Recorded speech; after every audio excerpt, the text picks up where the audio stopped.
أعزائي المشاهدين مشاهدي القنوات الفضائية، بمناسبة مولد النبي صلى الله عليه وسلم سيدنا محمد بن عبد الله سليل الحسب والنسب والمولى إلى الحق أهداه سيد الخلق سيد الدنيا، ومن أجله آدم خلقناه.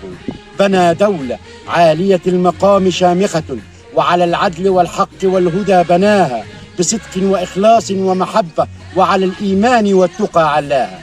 أعزائي المشاهدين مشاهدي القنوات الفضائية، مع أول نائب يفصح عن اسمه وعن دخوله مجلس النواب، مع نائب الغلابة الملقب بنائب الغلابة عصام أبو زيد أبو العزم. معانا نائب الغلابة الأستاذ عصام حيقدم لنا نفسه. اهلا بك يا ست سوي، اهلا باهل دائره الكرام، اهل دائره إيتاي البارود وشبكتين. انا ابني مركز إيتاي البارود، ابن قريه جعيف. دلوقتي انا شايف اعلنت فيديو سابقا عن ترشحي. احنا ولا اول ولا اخر ناس هنترشح، ولكن احنا تبع الطبقه البسيطه، انا ابن الطبقه البسيطه، فبناء عليه اعلنت ترشيح ان شاء الله لانتخابات مجلس النواب عن دائره إيتاي البارود وشبرخيت 2025 نائبا ابن غرب إيتاي البارود ابن قرية جعيف. ان شاء الله انا حاسس بالناس الغلابه، عشان كده اعلنت ترشح. أستاذ عصام، لكل نائب أو كل واحد داخل انتخابات له إنجازات. ما هي إنجازات نائب الغلابة عصام أبو زيد داخل بلده مبدئيا، داخل وطنه اللي هو جعيف؟ عملت إيه لوطنك لبلدك اللي هي جعيف؟ اتفضل أستاذ عصام. والله يا ست سويل، بالنسبه للجعيف طبعا كان كل يعلم مشكله الجعيف داخله ضمن برنامج فخامه الرئيس عبد الفتاح السيسي ضمن القرى الاكثر احتياجا او قرى اكثر فقرا. هي اول قريه على مستوى محافظه التلفزيون المصري، واثناء بناء عليه المحافظ تم تكليف المهندس محمد كجك، وسالوا المهندس محمد كجك هو يقول الكلام ده كله، ويجي وعين هذا الكلام، وتم رصف طريق 1 كيلو.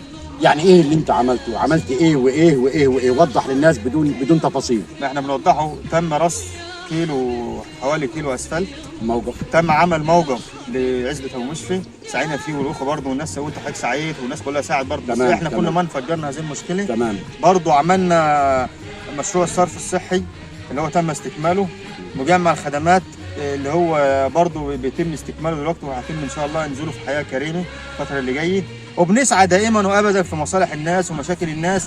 احنا مش نقطع الاستاذ عصام، نقطعك يا استاذ عصام، معلش، عفوا لسيادتك سياده نائب الغلابه.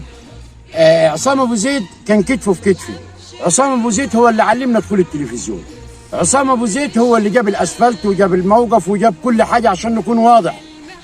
مفيش عضو مجلس الشعب جاب لنا حاجه، مفيش عضو مجلس الشعب سعى في خدمه جعيف، مفيش واحد من اللي واصلين خدم في خدمه جعيف. اللي عمل جعيف هو عصام ابو زيد، اللي بنى جعيف الحديثه هو عصام ابو زيد، اللي كان بيستلف فلوس للغلابه هو عصام ابو زيد، كان بيستلف فلوس من الناس عشان يطلع بها الموقع. اقسم بالله كنا نبيت في السكه انا وهو في طول الليل في السكه الحديد، انا وعصام ابو زيد، اقسم بالله العلي العظيم كنا نبيتوا على السكك عشان خدمه بلدنا وخدمه اهل جعيف الناس الغلابه. استاذ عصام، ايه الاضافه؟ وكمان نكمل. سياده المحافظ اول من جاب سياده المحافظ هشام امنه بدعوه من سياده المحافظ هشام امنه هو عصام ابو زيد، وانا مش ناسي كان يوم 3 قد له اتفضل يا استاذ عصام، واول واحد دخل المحافظ وطلب المحافظ شخصيا هو عصام ابو زيد. ايه اللي انت ايه؟ انا عايز بس نوضح حاجه. اتفضل يا استاذ عصام. طبعا احنا شايفين دلوقتي الحاجه الاخيره اللي كل نائب بيجي دلوقتي بيشتري فلوس، بيجي بيشتري الناس باصوات بالفلوس. احنا الطبقه البسيطه، انا ابن الطبقه البسيطه اللي هتهتم بمشاكل الناس، مش عايزين ناس تانية مش قاعده اصلا في البلد ومش قاعده هنا ومش قاعده هنا بيجي يشتري الناس بالفلوس.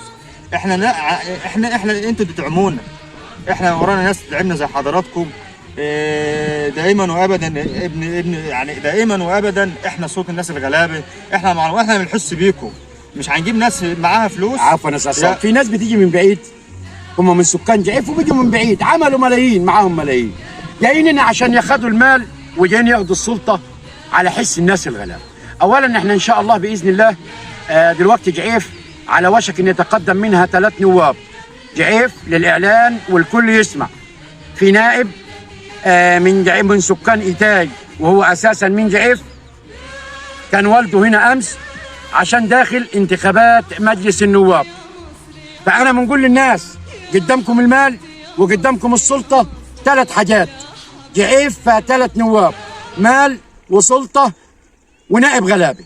على الناس إنها تشوف مين اللي يناسب، وأتمنى أن يكون في 2 نواب من جعيف في مجلس النواب القادم. أتمنى أن يكون في 2 نواب في المجلس القادم من جعيف، وإحنا نتمنى أن احنا كلنا نكون في خدمة اللي هيخدم بلدنا. احنا نقف مع اللي هيخدم بلدنا، لا نقف مع اللي هيضحك علينا شوية ومشي ومش هيسأل فينا. وبنقول لكل واحد بيقف مع نائب من أجل مصلحة خاصة اتق الله. كلمة نهائية من نائب الغلابة، نائب الشعب إن شاء الله نائبنا القادم. وأتحدى عصام أبو زيد هو أبو العزم هو نائبنا القادم، وأتحدى. كلمة نهائية يا أستاذ عصام لمنتخبينك تحسهم فيها على واجبهم نحو بلدهم. والله نحب ان نقول كلمه لاهالي بلد الكرامه اولا، واهالي دائره مركز البلد شبرا، ان شاء الله انا داخل، ويا جماعه داخل انا ابنكم، ابن الطبقه البسيطه فقط لا غير. احنا مش هنشتروا الاصوات الناس بالفلوس، ولا انتوا اللي هتدعمونا في كل حاجه. انتوا هتدعمونا في الحمله الانتخابيه، انتوا اللي عايزيننا، وانا معاكم قلبا وقالبا. ما تبصوش يا جماعه بالاصوات بالفلوس. الناس اللي بتخش بالاصوات بالفلوس دلوقتي احنا شفنا الفتره الاخيره النواب دي عدت، وفي الاخر بيفلتوا الفتره ما بيردوش على حد عشان خدمت بلدهم. عشان ثواني بس يا عمده، اتفضل. علشان هم داخلين شارين صوتهم بالفلوس. الفلوس يا جماعه مش كل حاجه، اهم حاجه الراجل اللي يحس بالطبقه البسيطه فقط لا غير. ونتمنى من اهالي دائره الكرام، احنا هنخش هنتوكلوا على الله ان شاء الله مشيئه الله عز وجل في الانتخابات القادمه، واحنا هنخش بدعمكم انتم فقط لا غير ان شاء الله باذن الله. وتمنونا ان شاء الله في مؤتمر من خلال قرية جعيف عزبة ابو مشفى، هنعمل مؤتمر وندعو كل الناس ان شاء الله الفتره القادمه. كنا وما زلنا مع المشاكل الهامة والمشاكل العامة، كنا مع المشاكل الهامة والمشاكل العامة والمشاكل التي تهم المواطن والمواطنين والتي تخص المواطن والمواطنين. كنا مع نائب الشعب، نائب الغلابة، نائب محدود الدخل، نائب جعيف الأستاذ عصام أبو زيد أبو العزم. كان معكم الإعلامي تسوق أبو مشفى من عزبة أبو مشفى تبع جعيف. حفظ الله الجيش، حفظ الله الوطن، حفظ الله زعيم الأمة وقائدها وحاميها السيد القائد عبد الفتاح السيسي. يا حبيبتي يا مصر يا مصر، يا حبيبتي يا مصر يا مصر. بلادي يا بلادي يا بلادي بلادي يا نوي ولادي يا بلادي بلادي بلادي بلادي. يا حبيبتي يا مصر يا مصر، يا حبيبتي يا مصر يا مصر، يا حبيبتي يا مصر يا مصر. ما شافش الرجال والسمر الشداد وكل المحن